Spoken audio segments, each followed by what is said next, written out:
થરાદ પોલીસે વાહન ચાલકોને કાયદાનો પાઠ ભણાવ્યો, નિયમો ભંગ કરનાર સામે કાર્યવાહી। 4 રસ્તા પર થરાદ પોલીસે વાહન ચાલકોને કાયદાનો પાઠ ભણાવ્યો।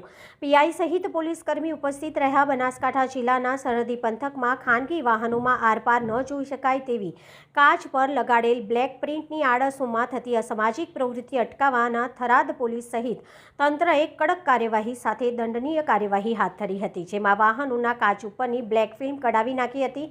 ફોર વ્હીલર પર છેલ્લા ઘણા સમયથી બારીઓ, દરવાજા તથા પાછળના કાચ ઉપર ફિલ્મી પટ્ટીઓ લગાવવાનો ક્રેઝ ખૂબ જ વધવા પામ્યો છે। પોલીસ દ્વારા કોઈની પણ શરમ રાખ્યા વગર બ્લેડ લઈને જાતે જ વાહનોની પટ્ટીઓ ઉખેડવામાં આવી હતી અને મોટરસાઇકલને નંબર પ્લેટ ના હોય તેમજ ફ્રેન્ચ નંબર પ્લેટ હોય તેમની સામે કાર્યવાહી કરવામાં આવી। અહેવાલ જયંતિભાઈ ઠક્કર, સિહોરી, કાંકરેજ।